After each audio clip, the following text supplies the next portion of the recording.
Natatapos na rin.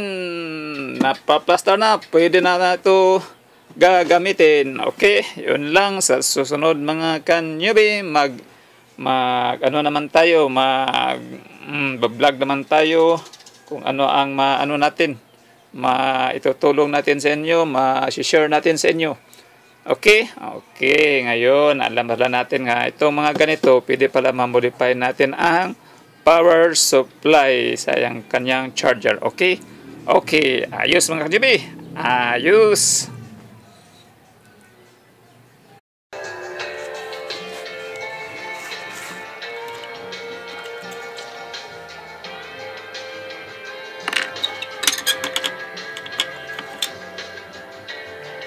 Sunog. Sunog na sunog.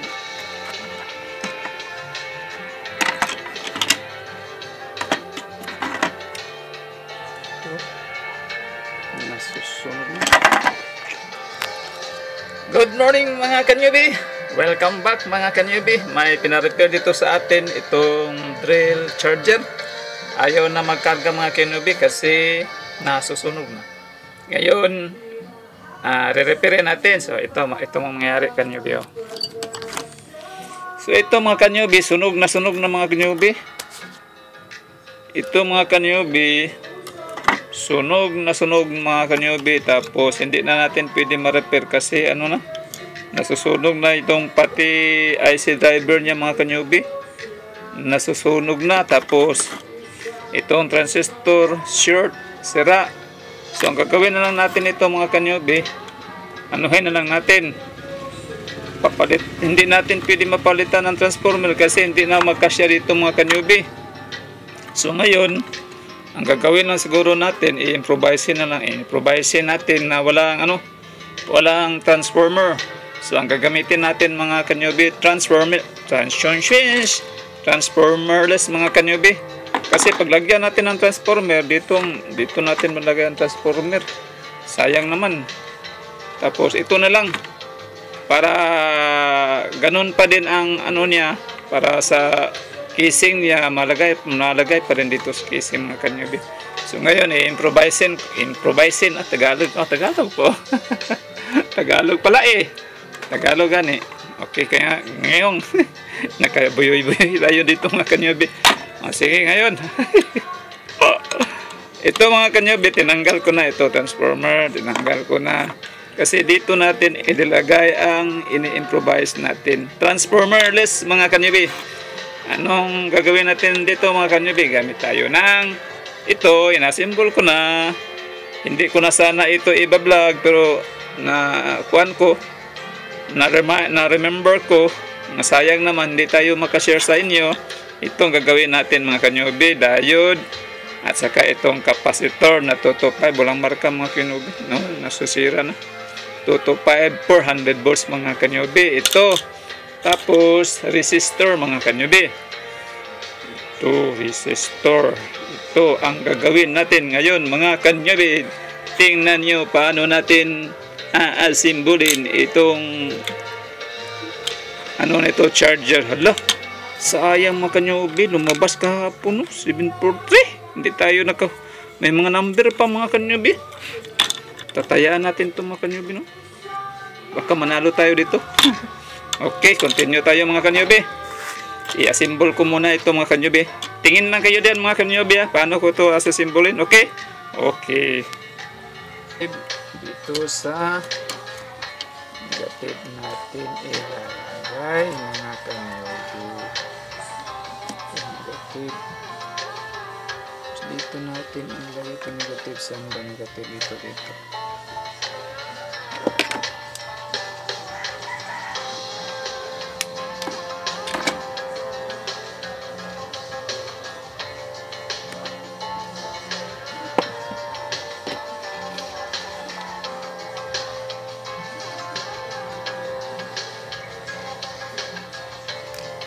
Dito natin ilagay sa negative sa capacitor. May capacitor dito.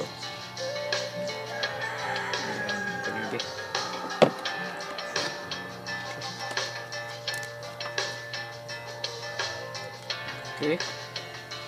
negative na tayo. Tapos ang positive, ito mo pa nyo lagyan natin dito.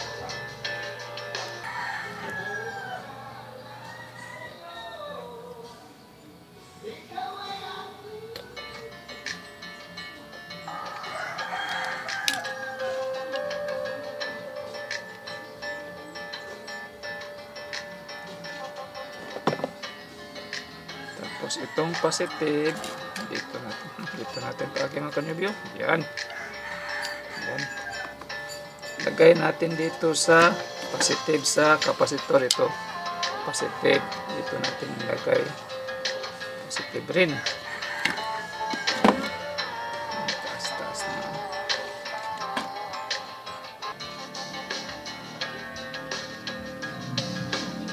Positive.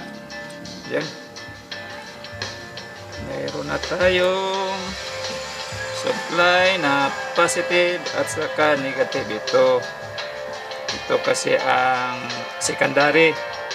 Ito ang nalabas dito is 18 volts. Yan. Ito may supply na tayo. So ngayon ang sa atin ang sa primary. Kasi ito dapat may ano dito sa primary ito o secondary na filter capacitor dito sa filter capacitor nito mga kanyubi is 400 volts yan. 400 volts dito tayo maglalagay. Ang secondary ito negative, lagay natin dyan sa negative, tapos itong positive dyan sa positive. Okay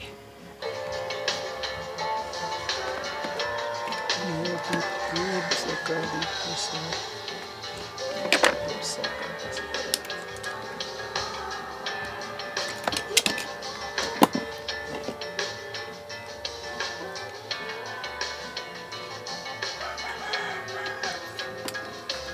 itong negative dito sa negative sa filter capacitor dito negative.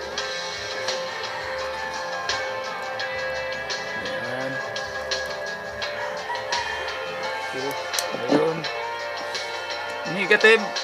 Negative sa diode, tapos itong positive dito tayo sa positive din. Baka muna tayo ng wire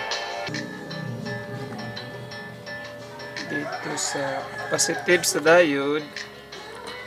Dito tayo maglagay ng lagay.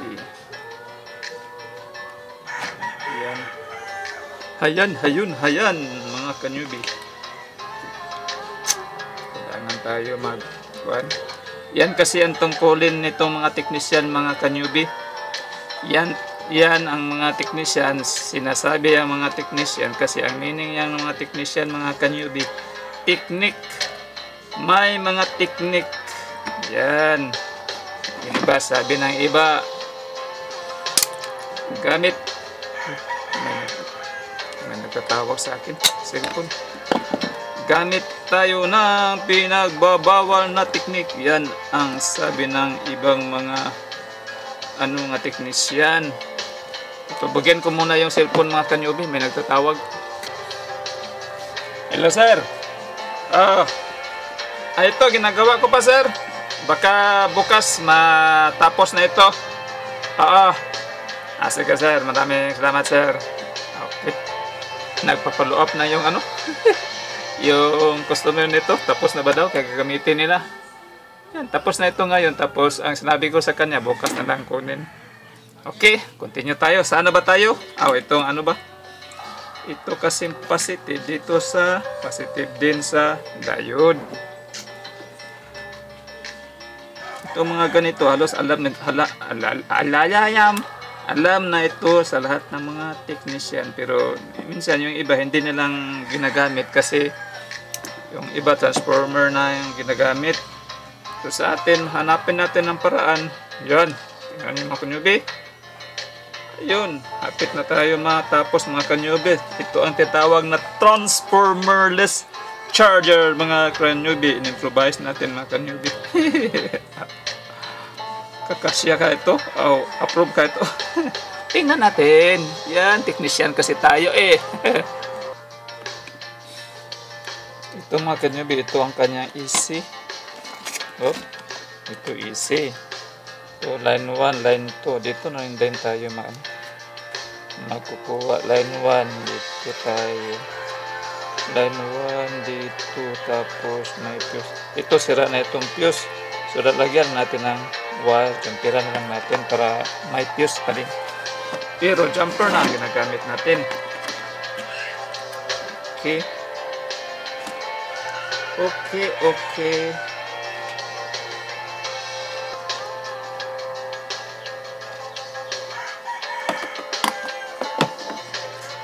Ito, magawa tayo ng maliit na jumper. Ito maliit na jumper. Ito ang ano natin, parang fuse natin. Ayan, ito. Line 1. So, tapos itong line 2 naman dito. Line 2. Magdirektan lang tayo doon sa input sa diode. Itong line 2 dito. Ito kasi ang ano input mga kanyubi. EC1 tapos EC1 tapos EC2. Yung EC1, EC2, yung EC2 nakaano sa kapasitor, nakaparallel sa kapasitor. Okay, jajamperan muna natin. EC2 dito. EC2 dito.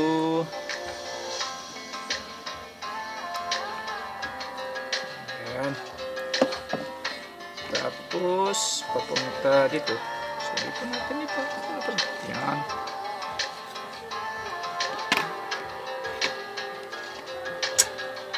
Mainding to palang Pinoy mga kanyubi. Grabe. Basta Pinoy na mga technician, maimbento yan. Lahat gagawin. Ginagamit kasi ang utak ng mga technician ng Pinoy. Mga magagaling yung mga mga kanyubi. Yung mga Pinoy na mga technician. Proud to be a Pinoy technician. Yan mga kanyubi. Okay. Yan, basta technician. Palayo natin mga kanyubi, baka mag-jumper ang wire. Mutok agad. Okay, nandito na mga kanyubi. Nagpuros-puros na mga kanyubi. Alaka, kumbate. EC1, dito naman tayo sa EC1. Nalaman tayo. EC1. Itong EC1, ito mga kanyubi, EC1. Nakaano ng kapasitor. Dito ang input sa AC sa kapasitor. Hindi diyan. Dito tayo. Chulong where you are. Nandito siya. Kanyubi. Dito natin ilagay. Ang lagayan dito.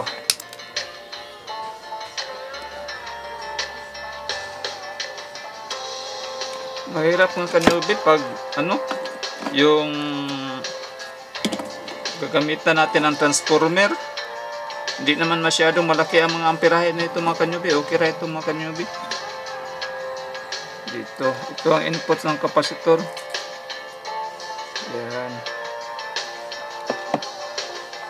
Yan.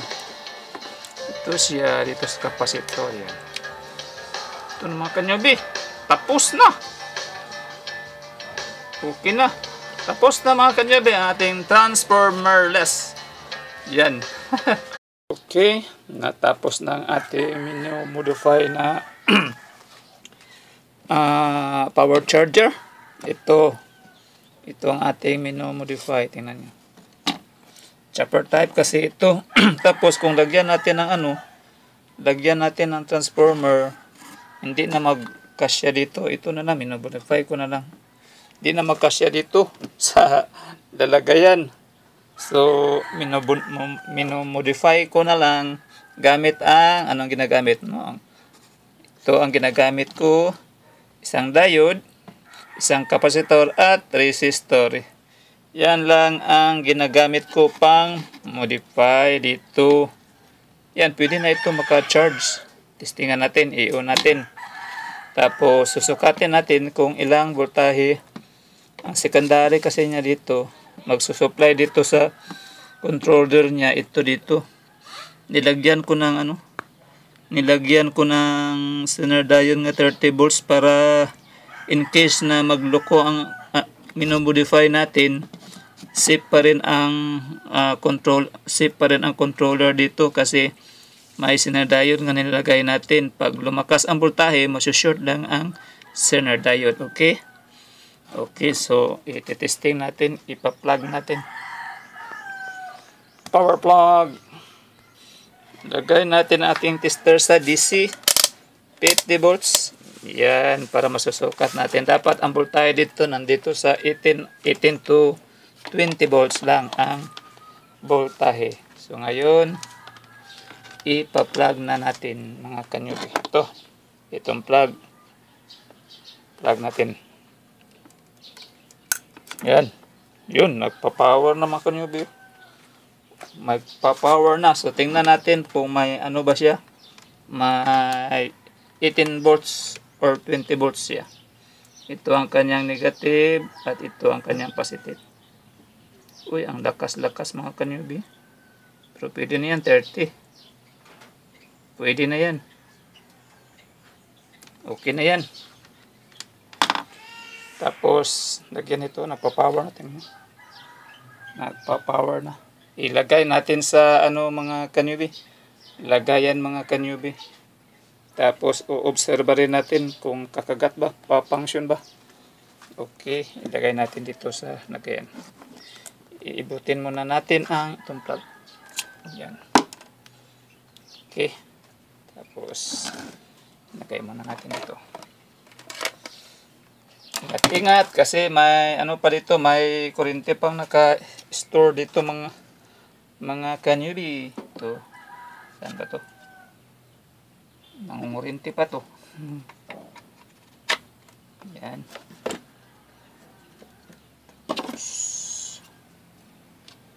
Tapos ang magiging paano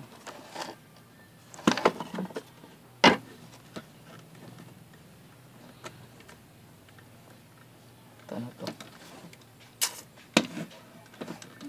Dito sa dito. Yan. Tapos tapuan. Saan ang mga screw nito? Malaki kasi pag transformer ang gagamitin natin, ang kwan. Malaki. Hindi na magkakasya doon sa Hindi magkakasya dito at saka doon sa niya. Sa sudanan.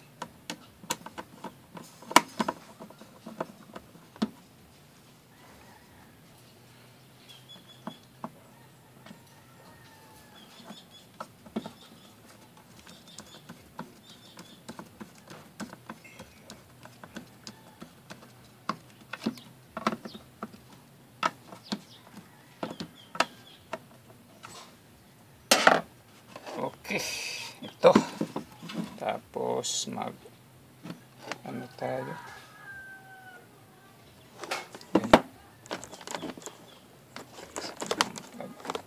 Nasaan ang plug nito? Ito ang plug.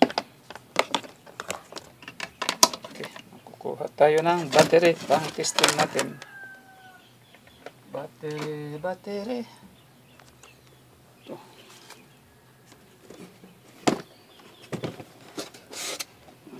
Testing natin. Yan.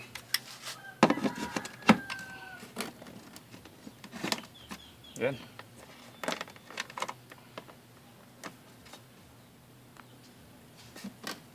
Okay.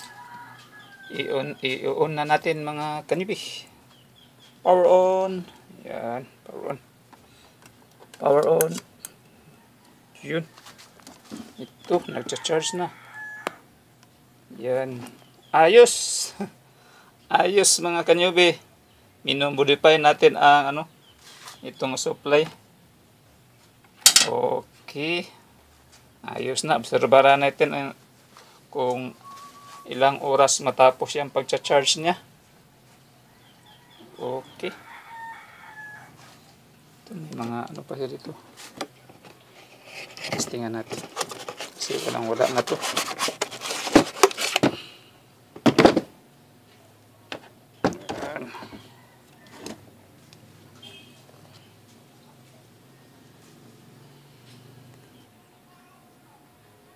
Nag-charge pa. Testingan pa natin mga ilang minuto para mga ilan kaya ito.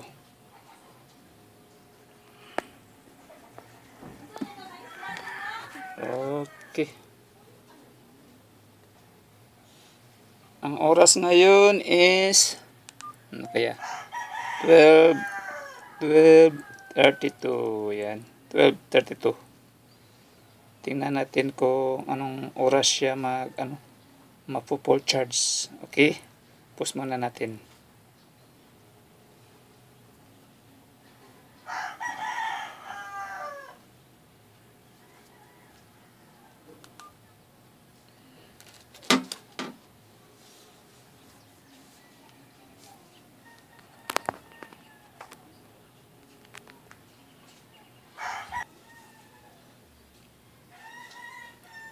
Okay. 12:37. 12:37. Ang blurred oh. Ba't ang blurred? Sinupon ko. 12:37. Ang blurred.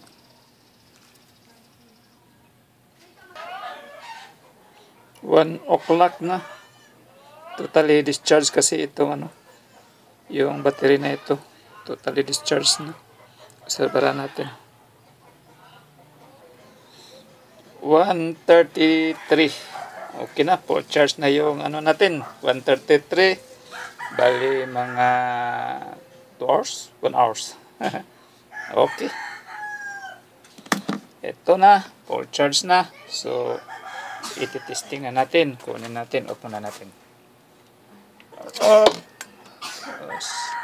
Kukunin.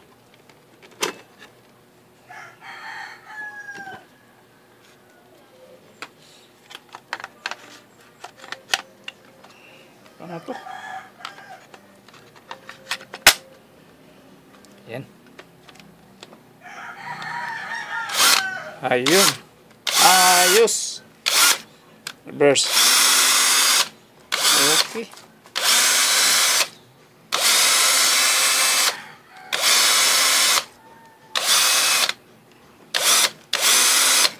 Okay. Ayos na. Approve. Ano na natin? Ilagay na natin sa lagayan.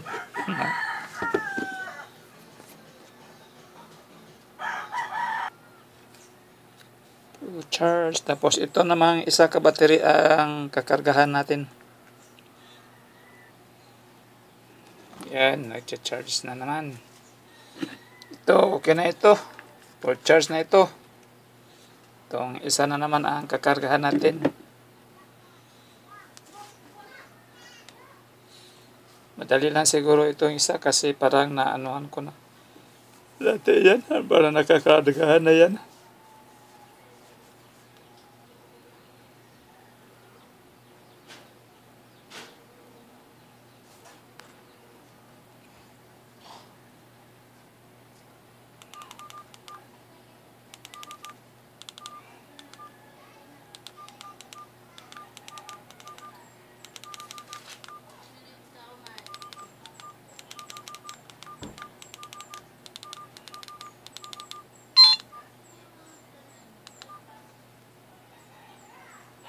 Okay, na full charge na rin itong isa.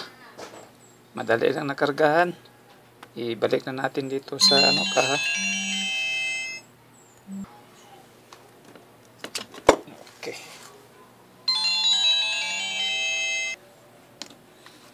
Okay. Pasok dito. Yan.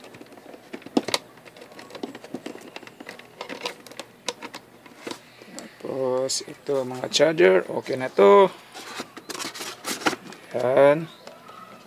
Tapos ang isa. Yan. Tapos ito. Saan ito?